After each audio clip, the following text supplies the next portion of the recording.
Not even that much nicotine in them, right? One vape pod has as much nicotine as one pack of cigarettes. My kid knows it's dangerous. 5.4 million American kids vape, and most think it's harmless. Get your head out of the cloud. Talk to your kid about vaping. Visit talkaboutvaping.org. That's talkaboutvaping.org. Brought to you by the American Lung Association and the Ad Council. Ashiro's work is never done. You care for the house, the kids, and our future. We're so grateful for all you do. Now it's time to care for yourself and save a little more for retirement. A free 3-minute online chat can give you the personalized tips you need to boost your retirement savings now. Visit aceyourretirement.org/Shiro today. A public service announcement brought to you by AARP and the Ad Council.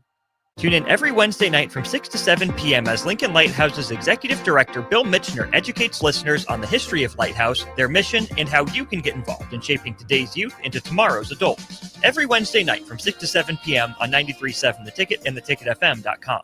It takes hard work to make Nebraska the right place to raise a family, build a business, or grow a community.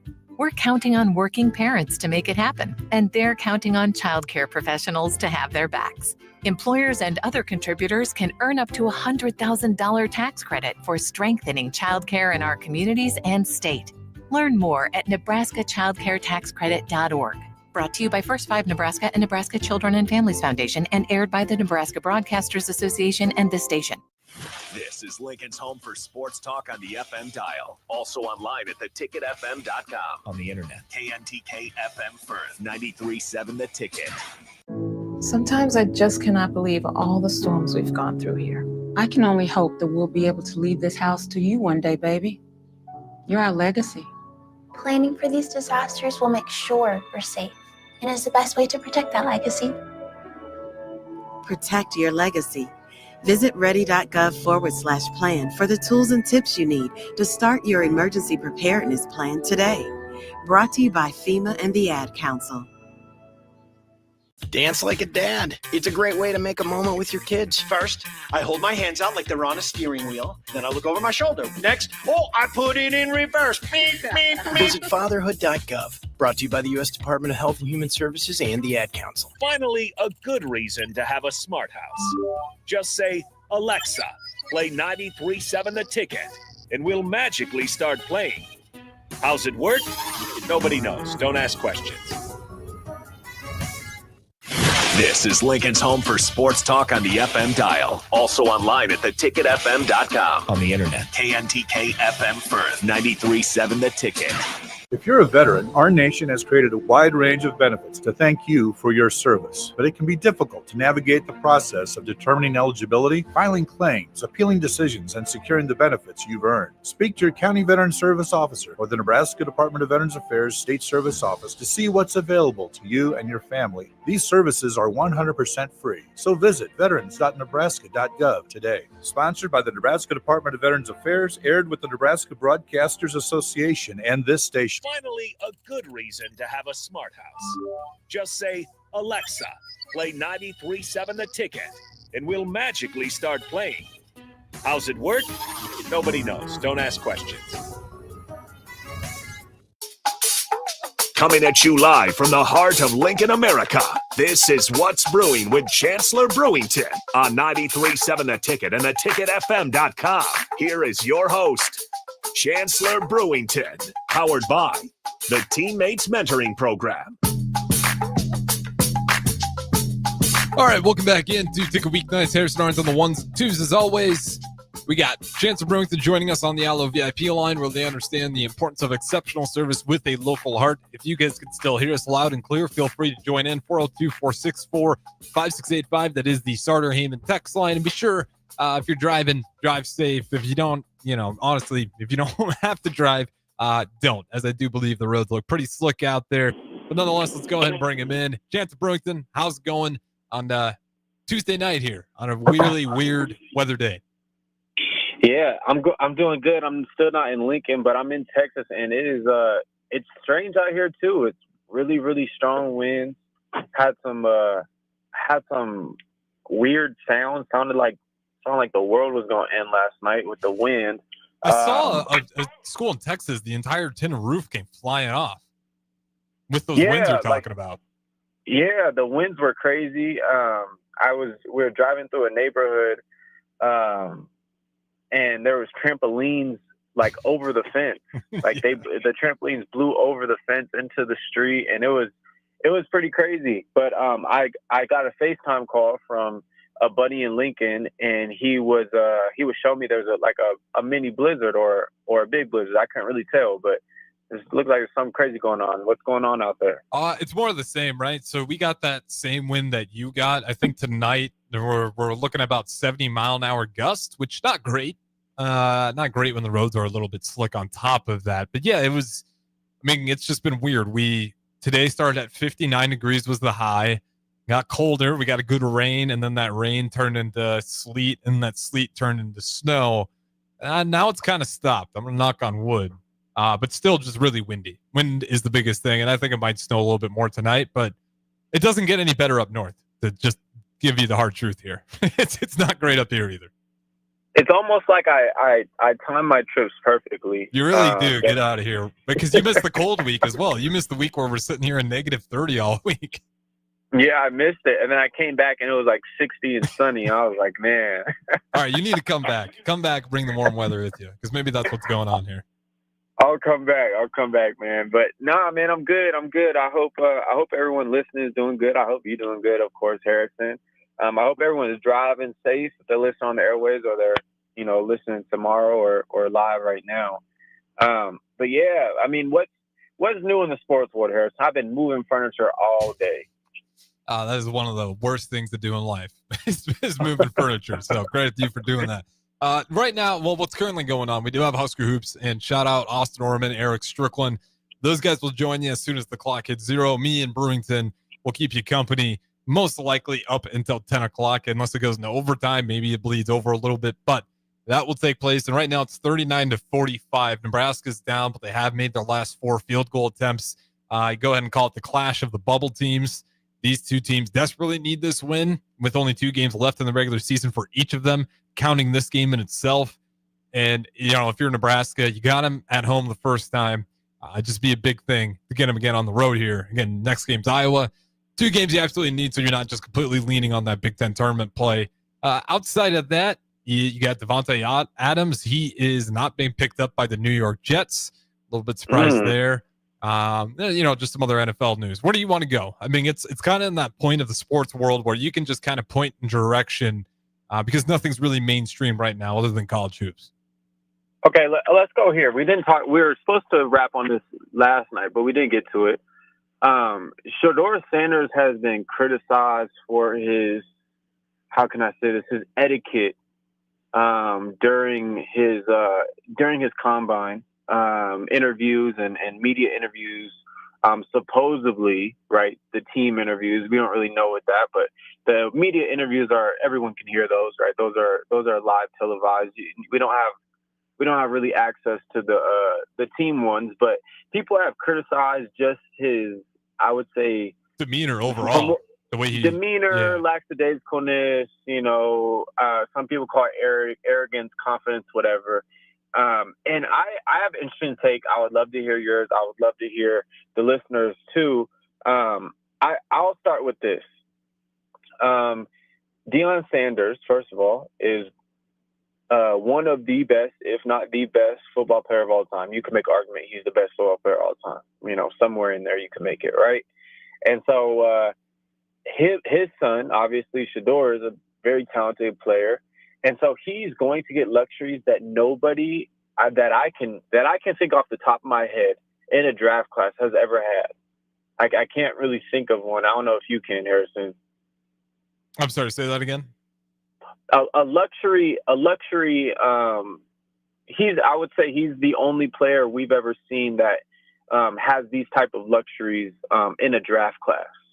That he kind of can do kind of what he wants, and he's He's Deion Sanders' son. I mean, other than LeBron James' son, and obviously Bronny James and Shador on their talent levels in their respective sports are on completely different levels. Shador is a legit prospect. We did even if see he it wasn't, with Eli even if Manning, just to give you a quick answer. Eli Manning did something similar, not maybe to the same degree, and I think Elway back in the day as well. For all the historians, if they're out there listening, they can chime in on that. So it's not the first team.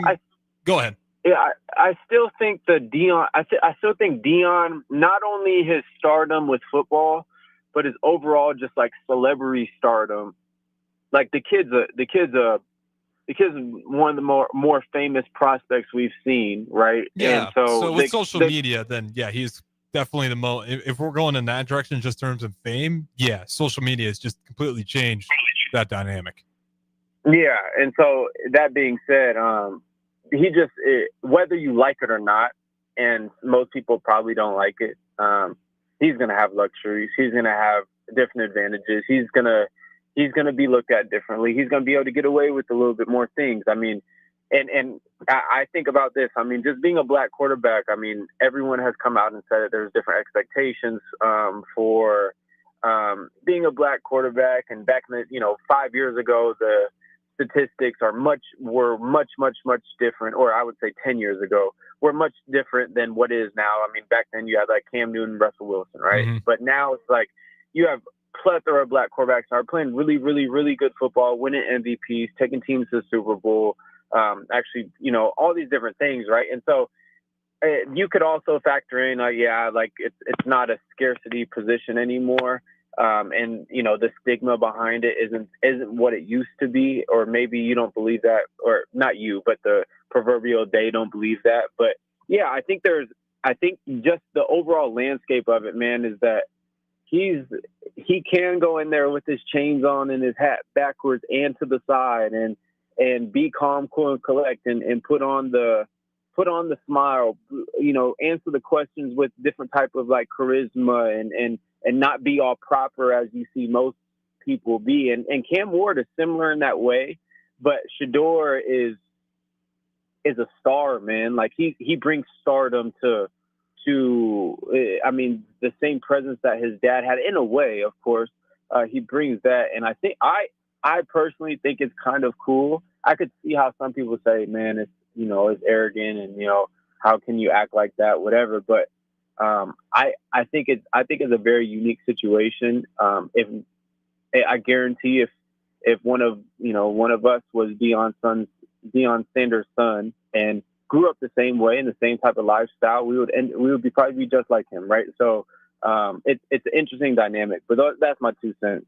Yeah, I mean, like unfortunately we're still in an era where sometimes I think it's true where people just they got their beliefs for whatever reason. There's been an extra lens of criticism on the Sanders family as a whole in Colorado. At the same time, they've brought some of that criticism to themselves for it's like you take anybody who's going to be loud, that person's simply going to get smacked as soon as things go wrong. Right or wrong, whether people do it, it's just going to happen. The loudest people are going to get picked out the most. And with Shador, it's he whether you like it or not, he can act that way and he'll still get drafted. And there are reports about some people saying it's a little blown up, like they're not hearing the same things that whatever coach. Do we know which coach actually said that it was, it was claiming the arrogant comments from Shador? I guess it was one of the top 9 teams. I'm guessing it's probably the 9th team. probably not a team that's going to get him, or probably a team that wants to get him is probably doing that. I don't know, but yeah. I mean, it's just that point where some of that might have been calculated by him. Like, I'm not going to show you respect because I don't want to play for you. So, I mean, that wouldn't be terribly surprising either. It's like if you don't want to play for that team, you're probably not going to go in there and really sell yourself all that well because you hope they don't draft you. So I try not to read too much into it. Like, I'm hearing what those guys say. That doesn't seem like bad people. So I'm not entirely buying this kid's like super arrogant. I think if there was a team that actually he respected and wanted to go to, you'd probably hear a different story. But it's 2025. We got the exciting whites on the Philadelphia Eagles, and we got black quarterbacks winning MVPs. It's a different era, man. It's just until those like old values kind of go out of sight. And I think that's probably even like 1% of the NFL fans in all reality. We'll hear some outlandish stories, but my bet is it's calculated on Shador Sanders. Yeah. So, okay, let me ask you this. So who you got? Who do you think year one? This 2-part question. So year one, who do you think is going to be better?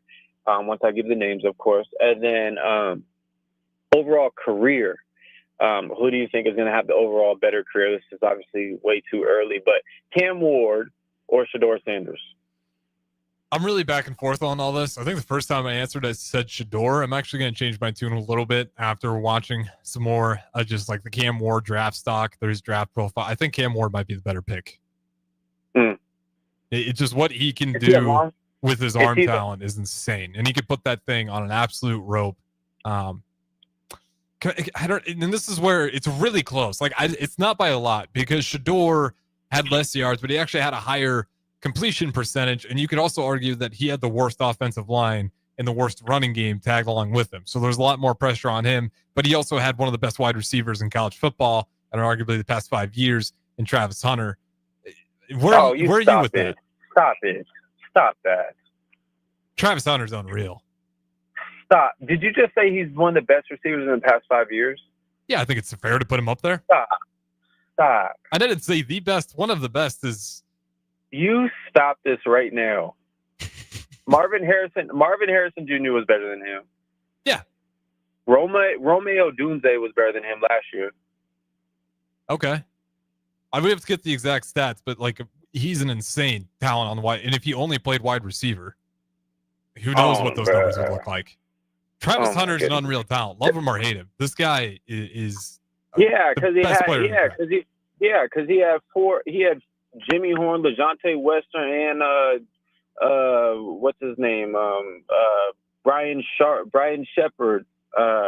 He had 3 draft picks with him. I mean, of course he gonna get open. I mean, you only got 4 DBs. Who you gonna cover? I mean, last year he had 96 receptions for 1,258 yards, 15 touchdowns. How many yards? 1,258. Yeah, I mean, if we're being honest, like that's. Yeah, I'm just putting him out there now. Let me go you through in. Marvin Harrison's numbers are stupid, so for good comparison, let's bring him up. Because you're right. Like if you want to talk about the best in terms of like numbers, Marvin Harrison Jr., what he did at Ohio State was unreal. And that's Pro Football Reference, not College Football Reference. So his last year at Ohio State. Hold on, give me a second here. Give me some more thoughts while I pull this up because it keeps pulling up his NFL stats for me. Yeah, no, I'll throw out some other names. Jackson Smith Najigba.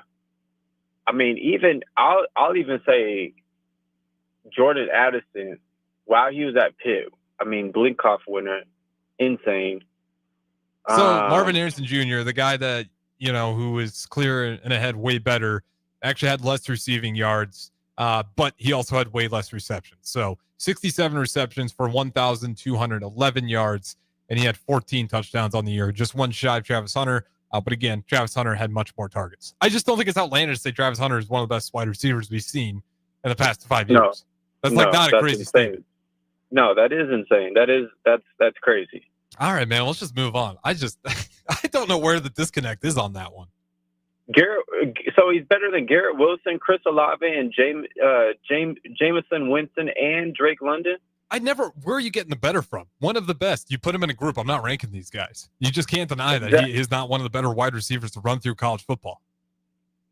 I still can't do that. All right, man. We're just gonna agree to disagree. This is insane take from you, I might add. Really? I think so. I mean, 402-464-5685. You guys can point out which one you think is more ludicrous take, but yeah. Okay, who's better, Jamar Chase or Travis Hunter? Chase. Jalen Waddle or Travis Hunter? I have to look at stats, but I'd probably go Hunter. See, Devontae Smith? I'd go Smith. Okay. I guess you can make an argument. I don't know. Maybe I'm just anti-Colorado or something. And that checks out in a lot of people's books. So you know what? You're not entirely wrong with that one. Maybe the text line will agree with me a little bit more because we're in Nebraska. But if I was in anywhere else, you would probably be the majority. I'm not gonna lie. Yeah, well, Colorado's got a kind of somewhat of a cult following with all the bling they had going on. Again, being the louder team, you're going to get a lot of fans. You're going to get a lot of hate for it as well. So full circle on that one. Full circle, man. How about this, man? I saw on ESPN today while I was in between loads, man. I saw Kendrick Perkins making an argument that LeBron could be one of the best players in the league right now. Yeah, you can make an argument for it, but he isn't. But he is a top. You can make a serious argument like a top 5 player in the league. That's insane. It is. He deserves a ton of flowers for it. You know, as much as I get labeled a LeBron hater, like I give that guy flowers all the time. What he did at the Olympics, what he's doing now. I mean, the guy's 40 years old. He's giving you the same stats he did when he was 25, when he was 30, when he was 35. And now he's 40 and he's still doing it. I still think Jordan is the GOAT because the guy's got 39 awards in the amount of time that he played, which is unreal. And LeBron, you know, even if LeBron won every single award in the NBA this year, he still wouldn't be nearly close enough to what he needs. Mm-hmm. But what LeBron's doing deserves a ton of attention and eyes on it because it's not even that he's just scoring. He's still just posterizing people when he wants to. Like his athleticism is it's not all there, but like he's still got a lot of athleticism left in the tank. And he is honestly to the point where if he retires, it'd be more so he just decided to. Like his body doesn't look like it's at the end of his career yet. It'd just be more of a mental decision. So I would definitely say he's top 5. You know, you throw in Jokic, you throw in Shea. LeBron's got to be in there. I'd imagine Luka, Steph probably still belongs in that conversation. And you can argue about who that 5th guy is going to be. But where would you put LeBron in the NBA right now? Yeah, I would put him probably like top 6 or 7. I just think he had a hot February, and usually he does. Mm-hmm. I mean, usually they're the end of the year, like he just kicks it in gear and is always like it. I guess you can say when he's going to make a run in the playoffs, usually he ends the year like really, really, really strong. So this is probably a really good indicator that, you know, he's looking to make a push. And obviously every year you're probably looking to make a push. But I mean, I think the Luka probably gave him a little bit more incentive to, I don't know if go harder is the right word because he's a veteran and a professional. But yeah, it just seems like he's in rhythm right now. And that's what you want to see at the end of the day. Yeah, and, you know, to be fair, he's definitely had some seasons where he didn't make that push. You know, before they had Anthony Davis and things just weren't quite working the same way, but it's pretty typical of him when he's got a good lineup. You will see, you're right, those February stats for him post All-Star break, you see a LeBron who's really trying to capitalize on the seeding, and now that they've gotten that 2 spot, they're kind of just holding on. They're in a beautiful spot, and we've talked about this before, but I just think Lakers might actually have a chance to win one more. If the Lakers win a championship, does he retire? That's a good point. Because he's unfortunately at a point, and this is me saying I think rightfully so, but also like he's at a point where he's never going to be able to catch Michael Jordan. I don't know, bro. I'm gonna be honest with you. I could see a situation. I could see it both ways. I could see him. Yeah, I went out on a dub. Awesome at 40 years old. I don't know if that's ever been done. No. And maybe he gets MVP. I don't know. Maybe, right? Or I could also see it. He comes back. He wins it, comes back, and the reason he comes back is because, you know, they make off-season adjustments. They get a big, and, you know, Luka takes over the Lakers, and now, you know, he can, you know, play off the ball a little bit more. I don't know, but I could really see it. I would hope that he comes back. I would hope that I get to watch him more. I think the Luka and LeBron situation is just like, it frustrates a lot of people, and it honestly frustrates me a little bit too, because I want to see Kyrie and Luka. I thought that was a really cool dynamic, and I thought maybe actually the Lakers, like with AD, like I thought they were kind of figuring some stuff out, and I wanted to just see how that played out. But obviously the bosses have to make the move, and the powers that be have to do what needs to be done. But I would love to see LeBron and Luka for at least 2 more years after this, which that might be a stretch, but hey. It's kind of like, you remember, like, obviously John Cook retired not too long ago. And for me, like, the reason why John Cook retired was because he was like kind of in the same shoes that LeBron's in, right? Like, even though he didn't necessarily win, he left the state of Nebraska volleyball. It's just like one of the best possible states it could be in. Really good players, really good recruiting done already. You already had some great players coming into the system that you know aren't committed on top of what's already in the building. And then, you know, you got Danny Busboom Kelly, one of the best coaches in volleyball right now, coming out of Louisville, who was just back-to-back national championships. And it just kind of got to a point where it's like, I can keep staying, but if I leave right now, I could not leave this program in a better spot. And if you're LeBron James and you get this team to a championship game, Luka's clearly the next star of that team. Even if you leave, like, Luka's going to be a star, and your son Bronny's on the team.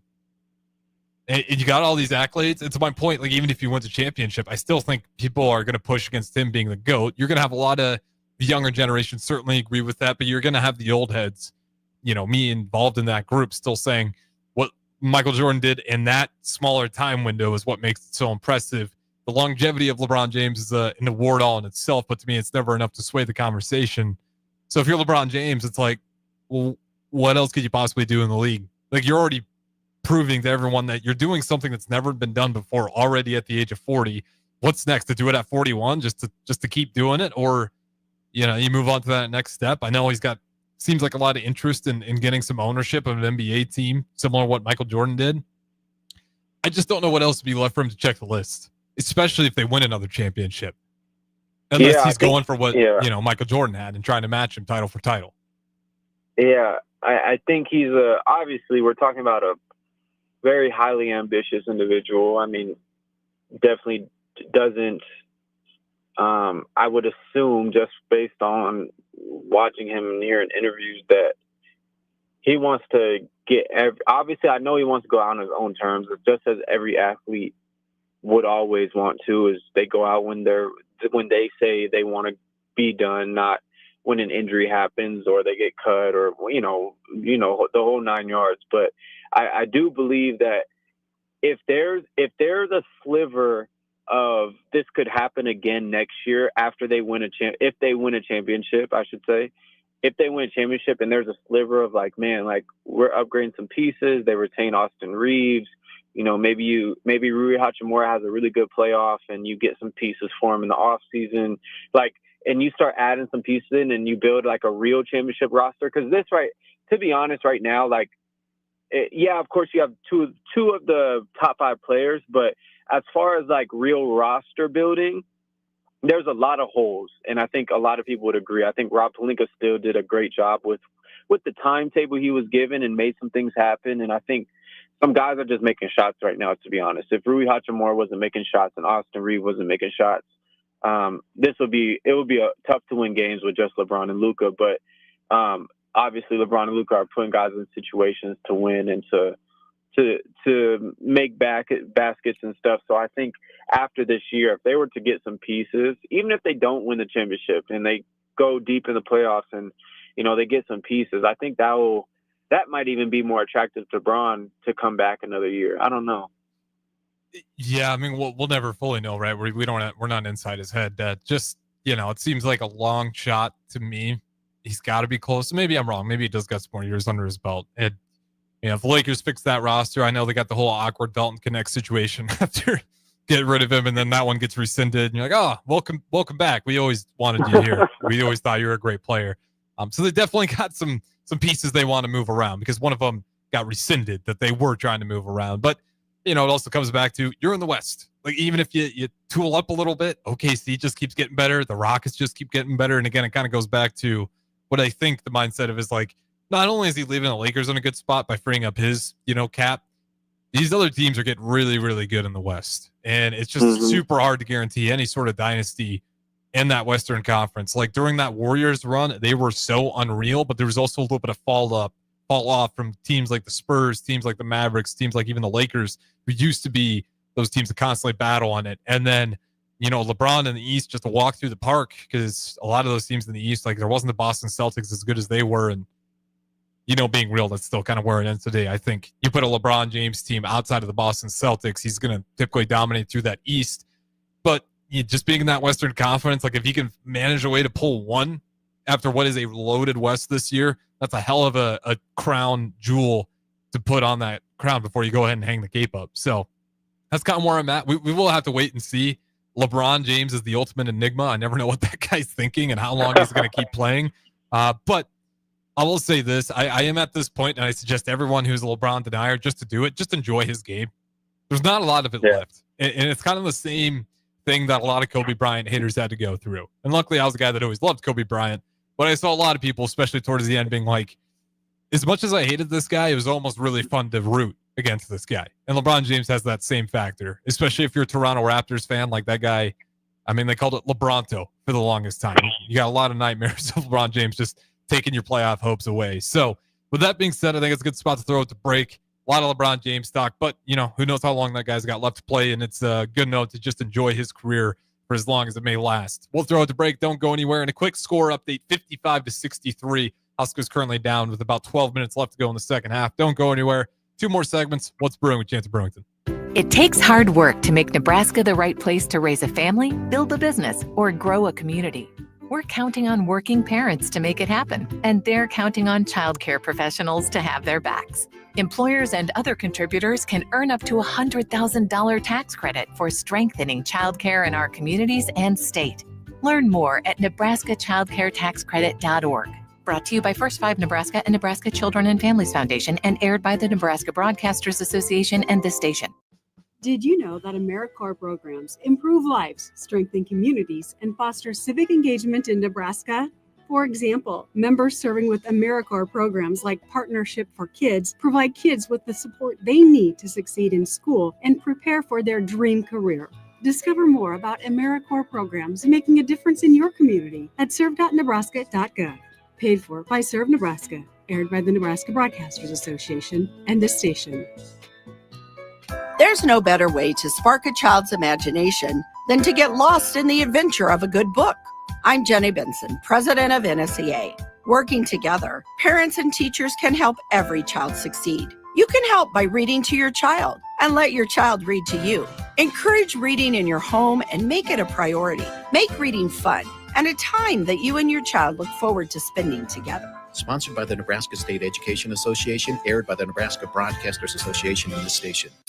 1 in 3 adults has prediabetes. 1 in 3. That means it could be you, your football buddy, your football buddy, or you, your best man, your worst man, you, your dog walker, your cat jogger.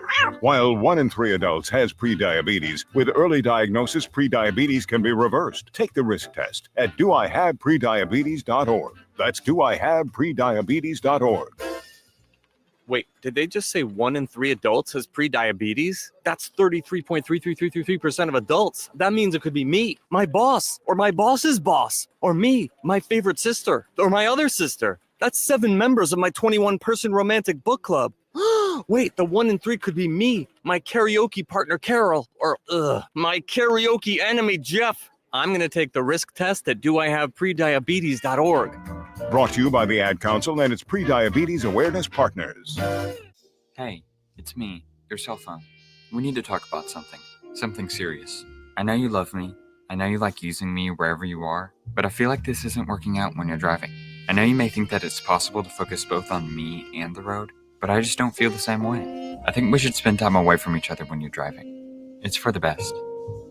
Visit StopTextStopWrecks.org, a message brought to you by the National Highway Traffic Safety Administration, Project Yellow Light, and the Ad Council. I used to smoke. I thought of cigarettes as my best friend. They were always there for me when I needed a break. I also thought cigarettes were my best friend, and then they gave me peripheral artery disease. I smoked and had a stroke. Actually, multiple strokes. I smoked and have heart disease. Here's my tip. If cigarettes are your friend, you need a better friend. Call the Nebraska Tobacco Quit Line, 1-800-QUIT-NOW, 1-800-784-8669. Paid for by Tobacco Free Nebraska. Aired with the Nebraska Broadcasters Association and this station.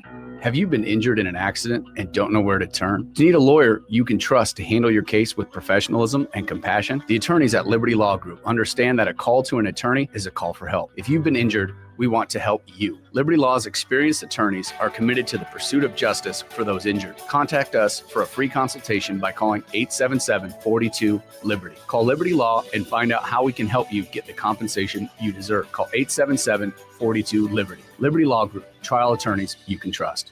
In every office, there's two types of people. There are those who bring in bagels and those who eat the bagels that someone else brought in. Everybody likes the first person. Be that first person.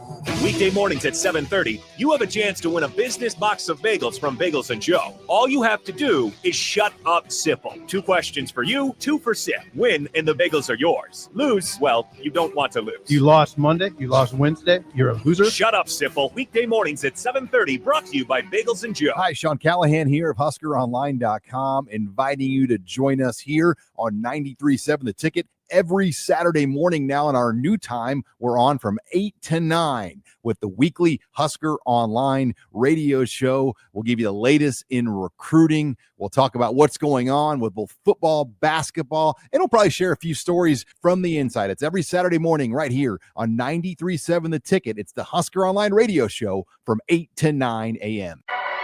Back to What's Brewing with Chancellor Brewington on 93.7 The Ticket and theticketfm.com. Powered by the Teammates Mentoring Program.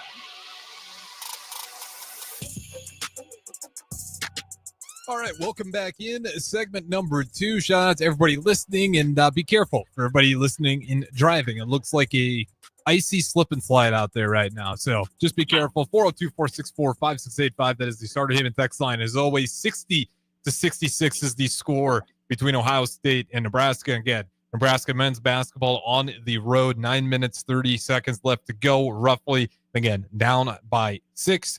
Both teams shooting it pretty evenly here. Really, the only edge is just going to be, well, not by a whole lot. It's actually pretty well evened out on the three-point percentage now. Nebraska is actually 38% from 3, while Ohio State is 32%.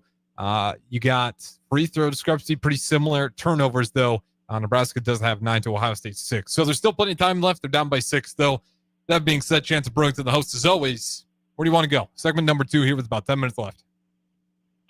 Yeah, with 10 minutes, I'm thinking about Nebraska football, and it's only right. I mean, it's March 4th right now. Yeah. Usually you start spring ball. Well, I'll tell you what, we did get some quotes from Mike Eckler and Terry Braden today, and I wouldn't mind picking your thoughts on some of these quotes. Especially for Mike Eckler, because he's the ultimate rah-rah football guy. Like, the dude just loves ball and everything you hear. Yeah, let's do it. All right, perfect. This will be good, because shout out Rudy, one of our new interns, getting all this audio cut up immediately after that press conference so we can bring it to you guys. And, of course, early break, a lot of those daytime shows tomorrow and morning shows, they'll bring it to you as well. I would leave it to you. You want to start with Brad or Eckler? Let's go with Eck. Okay, special teams, I like it. That's probably been one of the biggest complaints most Nebraska fans have had for so long. Before we hear from him, just give me your thoughts. What has been the problem with special teams? Because I say it all the time, but different head coaches, different special teams coordinators, same result year after year. You fix one thing, and then it's the punt return. You fix the punt return, then it's the snap and hold. You fix the snap and hold, then the kickers just got the shakes. What to you has been the long existing problem? Oh, my goodness. I think it's tough because I think it has to, if it reflects on the players. So I think there's something with the players, of course. I think maybe that's just attention to detail. Maybe it's a little bit of want to and a lot of attention to detail, or maybe the other way around. It's really hard to put your finger on it if you're not in the building. And then the second thing I would say is just maybe a little bit of schematically, there's just a couple of things, especially like with punt, and I think the kick stuff is tough because how do you, like, I've never really seen a field goal kicker get coached at practice, right? Like, usually special team coaches and a former Division I or NFL kicker, like those are dime a dozen, of course. So I think it was a little bit schematics for Nebraska, and I think it was maybe a little bit attention to detail from the players. I think that's really what it was. Yeah, absolutely. And we got some questions from the post-game show. So I'll have Austin Orman wait for those to answer those questions. But yeah, I agree with you. It's a it's a hard thing to pinpoint because it truly has been. You fix one thing and the other thing falls apart. And when it comes to kickers, like the same problem that happens in high school happens in college, happens in NFL. You'll have like these, what you think is going to be like one of the future Hall of Famer kickers in the NFL. This guy's incredible. Then all of a sudden they will just completely go cold, and it won't be for a game, and it won't be for two. It'll be like a season, sometimes 2 seasons, and then they're out of the NFL. So it's really bizarre in terms of the kickers in particular. But some of the other stuff like punt return, kickoff, kick return, the coverage, what that looks like, that's certainly to me where you can have those controllables. But let's hear from Mike Eckler himself, the new special teams coordinator for Husker football, on what makes his special teams better than others. Truly, it's a culture. It's a culture, and we are saying it's ABT, all about technique for ABM, all about money. Everything we do on special teams, it's technique. And our guys are starting to understand already that it makes them a complete football player. It's all transferable skills. We're doing kickoff drills, and okay, you're a receiver. You're stemming a DB, you're stepping on his toes, you look him in the eyes, you run a post cut and your eyes stun him. All right, you're playing receiver. Okay. I made all the guys stand up, all the offensive guys stand up in the meeting room the other day.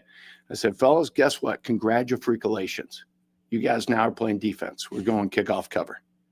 And so it's all these different skills. How does that help a receiver understanding how to set up a block and defeat a block? Well, he's out blocking on the perimeter, and he might like to understand leverage. He might like to understand eye control. He might like to understand all the techniques that he's got to combat to go against that. Well, does he want to play on Sunday? Showed a clip yesterday. Kickoff cover with the Cleveland Browns. They got a running back out there. They got a wide receiver out there. They got 2 outside linebackers out there. They got a D lineman out there. So, when they stand up and they go to the combine, they're standing up there by themselves. And all the scouts, GMs, head coaches in the NFL are there. All they got is their technique. All they have is their knowledge and their training. I'm not going to be there. Coach Rule's not going to be there. So if you say you want to, if you say you want to be a pro, be a damn pro. Live it. Don't talk about it. Be about it. So there you have it. And, apologies if that's the second time you heard it. I just think it's probably one of my favorite quotes from Mike Eckler at the podium so far today. Just thoughts on that and what he had to say, and in particular, how he's getting guys invested into really buying into that special teams. Yeah, I think that was awesome. I think I've never heard that before, but it's true though. It's true. I think there's a lot of truth to it. I think from his observation, it seems like he's put his finger on it. I think it sounds like it was technique for him, and maybe that's kind of broad, and maybe there's like some real specific ones. He identified kickoff, but I think it's awesome that he talked about transferable skills, because that is very true. And I think understanding as a receiver and as an offensive player, tight end, whatever you want, running back, whatever skill player you are on the offensive side, I think when you're able to just play football, man, and tackle when you have to, and get off blocks and block people, and be aggressive, and understand leverage, understand hand control, and all these different things. It just helps. It really helps you in football, just in general. I mean, there's so many times where the game flips so fast, where an offensive player has to use some defensive instincts at sometimes, or a defensive player has to use offensive instincts at sometimes, while they're in their respectable position. So the game is that's why it's such a beautiful game, is that you can literally play DB and learn about receiver, and actually become a better receiver by playing defense. It sounds crazy, but that's why it's so that people encourage playing both ways, at a younger age. But that was a beautiful quote. I think the guys will appreciate that, and I think that's the attention to detail I was talking about. Is okay, there's a set plan. There's a reason why we're doing this. The guys know why we're doing this. We're not just doing kickoff, just do kickoff. Okay, all of a sudden you tell me we're doing kickoff, and it helps me at my position because that's what I came here for, right? But also I understand that I have to do what's best for the team, and that, if I want to play on Sundays, obviously guys that play in the four chord, punt return, kickoff, and kickoff return, are valued as more valuable prospects because they're more diverse. So if that's the case, man, then I think the guys will buy in a little bit more, and I think the culture will be built. I think this is the missing piece for Nebraska.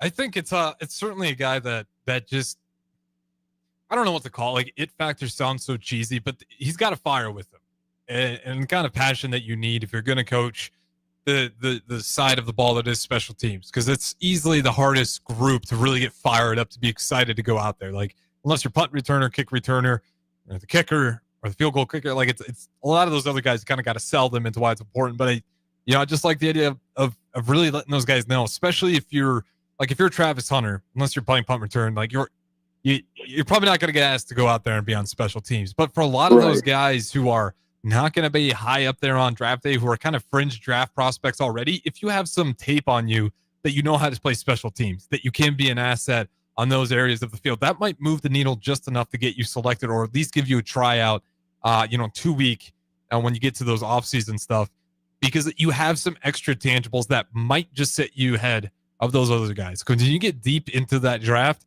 you're all of a sudden in this group where it just really starts to blow up on how many people are in that pocket with you. So you need just about anything that could kind of separate you from others. And if it's some special teams play, hell, look at Amir Abdul, as someone pointed out earlier in the night. That's a guy who's one of the best running backs ever at Nebraska, and he figured out special teams did him some favors in the NFL and kind of help extend his NFL career as well, especially in early on. At a certain point, he wasn't getting shots. Special teams plays extends that career for him in the NFL. So I definitely think there's huge value, and educate the guys on that. Even though I think some of them surely already understand it, it's good to just kind of reiterate that and make it a real area of importance, especially for the guys who aren't going to be super high up there come draft day, or even on the draft board at all. With that being said, let's play one more quote here. This one I thought was interesting, just really high on Matt Rule. So here's Mike Eckler, really on the opportunity of a lifetime playing with Matt Rule. It all kind of led me back here and to work with Coach Rule, who truly, maybe I've been here only a few weeks, but this man may be the best leader I've ever been around. I mean, I sit there in his meetings and I'm taking notes left and right. He's incredible. I mean, the University of Nebraska, the people of Nebraska, I hope you understand how blessed you are to have such a tremendous, tremendous coach and a great leader. And he's one of the only guys that probably in the game. Think about his path. Think about started off coaching D-line. Then he went linebackers, special teams coordinator. Then he makes a logical progression. He's a defensive coordinator. Another logical progression, coach for the Giants when they won the Super Bowl. Then, who does that? The man can coach. He's so highly intelligent. He can coach every position on the field, and he knows it. And what he's done, in my opinion, is he's hired a bunch of great teachers. And that's how, he's got a great plan as far as what he looks for in recruiting. We got a really fast football team. And like Coach Snow said, I was talking about the speed, and Coach Snow's like, hey, have you ever seen a donkey win the Kentucky Derby? He goes, we recruit speed and develop guys. And that's who he is. So I feel like I walked into an opportunity of a lifetime. And I walked away from a phenomenal situation where I was at Tennessee and with Josh Heupel, who's a lifelong friend of mine. So to come back here and to be a part of what's going on here and just do my job. That's what Coach said the other day. He said, everybody's got a job to do. Well, he hired me to come in here and coach special teams. And you know what? I'm going to give Coach Rule, I'm going to give the university and everybody in the state everything I got. So that's on that quote right there. I'll let you just take the floor on it before we go to break. How's that do for your vote of confidence in this coaching staff, in particular Matt Rule? Yeah, shoot, if I need a hype man, I'm gonna find Coach Eckler. Obviously, I believe Nebraska, football is onto great things, and I think the right people are getting in there, and it's so hard to say from outside. But I know for sure that great teachers are mandatory for great success in football. So yeah. Yeah, and like I said, we got plenty of those quotes. Probably won't get to them all today. We got to throw it the break here. 76-81, 3 minutes, 13 seconds left to go. Unfortunately, Nebraska is still down. Like I said, 3 minutes to go. Second period, down by, 76-83 now. So Ohio State with another bucket. We'll throw it the break here. Don't go anywhere. What's brewing with Chance Brewington? We got one more segment. Hi, everyone. Kendall Warnock, A1 Automotive in downtown Lincoln. The last few years have been wild, but we've been here for you through all the ups and downs, and we'll be here for you when you need us the most, for all your travels and for your day-to-day driving. With winter conditions causing problems all over town, the last thing anyone needs this year is constant car troubles. Let us help you drive in peace and make sure you drive to work and to winter destinations safe. A1 Automotive, 11th and L Street downtown, always honest answers. Attention! For the entire month of February, Acres has John Deere packaged oil and filters for 15% off. John Deere engineers its oil filters specifically for large ag equipment and commercial and residential mowers. With premium materials, these filters meet the unique demands of your farm and acreage. Following a strict maintenance routine with premium John Deere oil and filters ensures your equipment will run efficiently for years. Visit your local Acres store to start shopping today. At Lincoln Family Chiropractic, they believe everyone deserves to live a pain-free and active life. Whether it's neck pain, shoulder pain, or lower back pain, Lincoln Family Chiropractic specializes in customized care for every patient to promote faster healing, allowing you to get back to an optimal life. Lincoln Family Chiropractic's team specializes in treatments such as dry needling, cupping therapy, and traditional adjustments. Give Lincoln Family Chiropractic a call today, 402-484-5166. Visit them online at lincolnfamilychiro.com or in person, 1 block south of 70th and 8th Street in Lincoln. Looking for a financial partner that truly makes a difference? Modern Woodman is a member-owned fraternal financial services organization. We can help you plan for all stages of life, from protection to saving to retirement. We also offer member benefits, social activities, and volunteer opportunities to help your family and community. I'm Sean Erickson, your Modern Woodman representative in Lincoln. Call me at 402-483-6515 to start the conversation. Modern Woodman of America, touching lives, securing futures. Spring storms can unfortunately lead to power outages. While LES line workers go out in the storm, you can stay in, but you can also help by reporting your outage right away online at les.com/report. St. Patrick's Day is on a Monday this year, but St. Patrick's Eve is on a Sunday, and you won't want to miss that party at Madson's Bowling and Billiards. Families are welcome to join in on the Olympics and win great prizes, or just come down to have one of Sarah's favorites, corned beef and cabbage, or one of Brady's favorites, bangers and mash. Plus, great music all afternoon from Crosby, Stills, Bangers and Mash. That's St. Patrick's Eve on Sunday, March 16th at Madson's Bowling and Billiards, just south of 48th and Holdridge. Okay, kids, Dad's gonna teach you how to dance. First, spread your feet apart. Then, pump your knee, nod your head, shake your hips, and bite your lip ever so slightly. Now, with one hand in the air, point at people with the other hand. I call that the rock star. Dance like a dad. It's a great way to make a moment with your kids. Now, make a face like it just smells something bad. Visit fatherhood.gov. Brought to you by the U.S. Department of Health and Human Services and the Ad Council. When you need a new water heater, nothing beats the ProLine family of water heaters from A.O. Smith. ProLine models are built using commercial-grade components, meaning they're built to help you tackle your toughest days. No matter if you need a gas or electric model, A.O. Smith has a ProLine unit for you. A.O. Smith. Innovation has a name. Call Patriot Plumbing at 402-464-7411 for a great deal on a water heater today. Again, that's 402-464-7411. Early break. Zip's house smells like a mix of cinnamon rolls and Marlboro. I don't smoke. Why do people think I smoke? I guess I look like a smoker. I sound like a smoker. I have leathery skin. But I do not smoke. You have been hacking the whole show. You've hacked the whole show. With Steve Sipple, Jake Sorensen, and Bill Bush from 6 to 9 every weekday morning on 93.7 The Ticket and theticketfm.com. Coming at you live from the heart of Lincoln, America. This is What's Brewing with Chancellor Brewington on 93.7 The Ticket and theticketfm.com. Here is your host, Chancellor Brewington, powered by the Teammates Mentoring Program. All right, welcome back in. What's Brewing? Chancellor Brewington. Got the host as always on the Allo VIP line. We got about 2 minutes, 30 seconds left to go. 78-84. Huskers still down. Let's go ahead and hear a little bit from the man himself, Terry Braden of Husker football, as probably gonna have to wrap this thing up sooner than later so we can make room, unless this game goes into overtime, which looks like if this game is gonna advance at all and Nebraska have a chance to win, might have to just find a way to push it to overtime. 78-85. So let's go ahead real quick.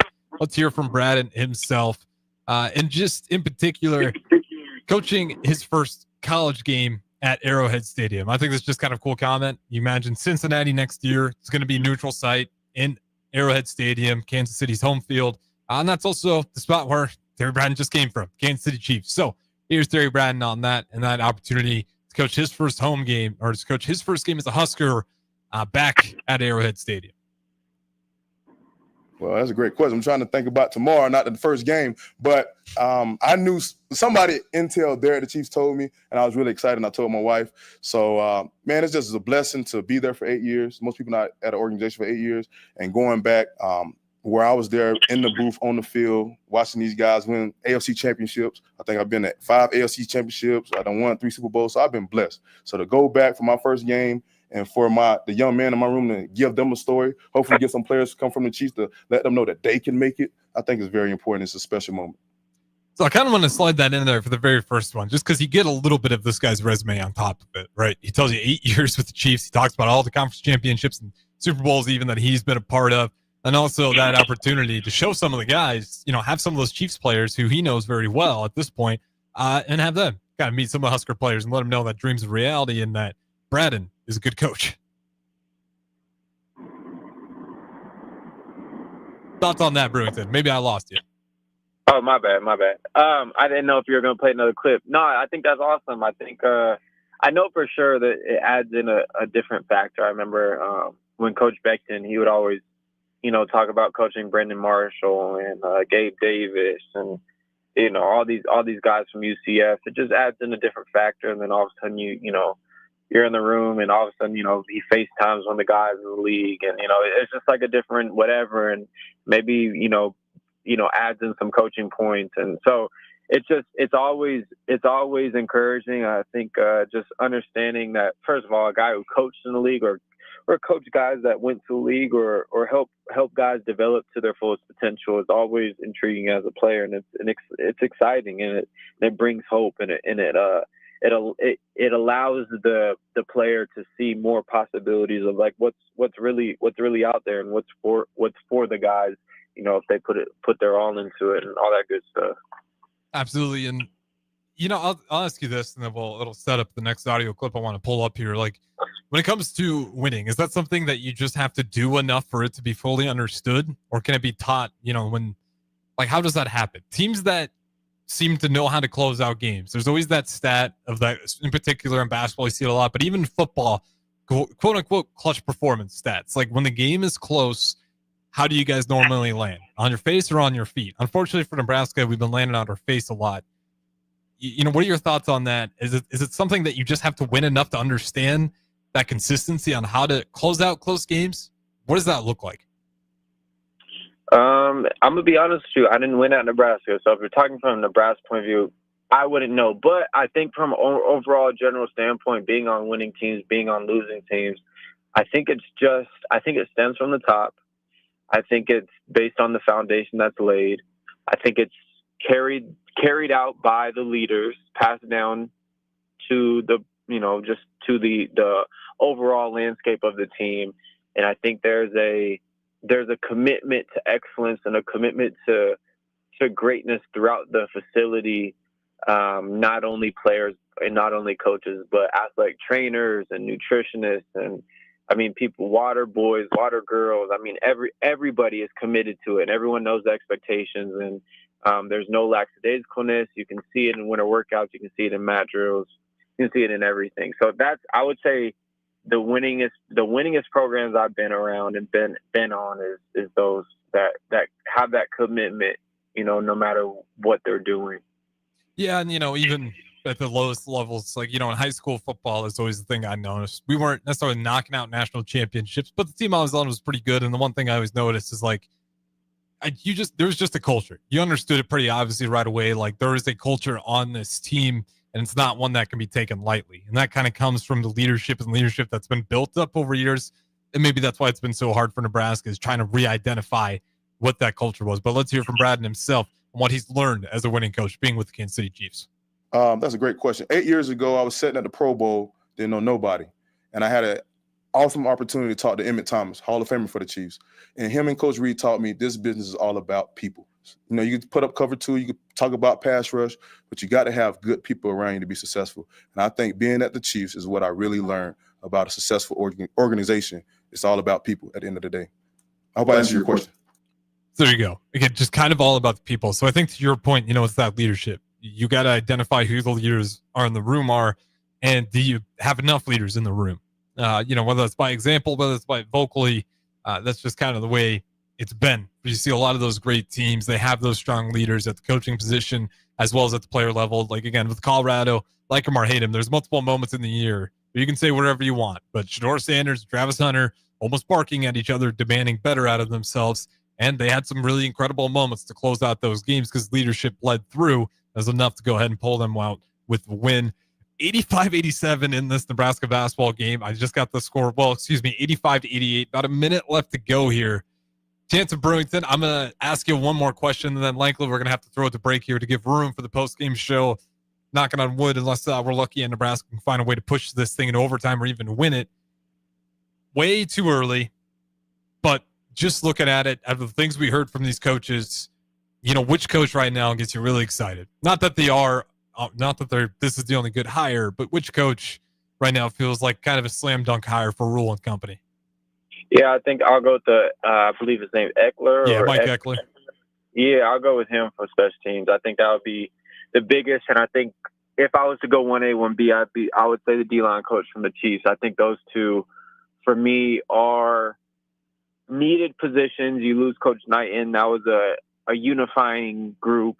He unified the group, and not only group D-line, but the defense. I think he was a big chemistry factor, and I think you might bring in a less personal guy with the Chiefs D-line coach, but more, I would say, technical, has the experience, of course, and we'll add some juice there, and I think the firepower at special teams with the detail is what you need. Absolutely. And with that being said, I think I'm going to hit the play music, and you guys might be joined by me once again, going solo here just for the sake of time. But there's about 42 seconds left to go in this Husker men's basketball game. And we're kind of bouncing forth between this game and talking a lot of Husker football here. But I want to make sure I get the table set for what potentially could be post-game show on the next segment. If not, you'll hear my voice again. And that means we got some extra basketball out of this one. Appreciate you guys listening. Chancellor Brewington, appreciate the time as always. And be sure if you're heading back up to north tomorrow, drive safe, because I think the roads are going to be a little bit slick and rainy yet. But that's going to do it for us. This has been What's Brewing, Chancellor Brewington. Harrison Arns on the ones and twos. That was Chancellor Brewington on the Allo VIP line. Appreciate you guys listening, but don't go anywhere. Should have the Husker Hoops post-game show up next.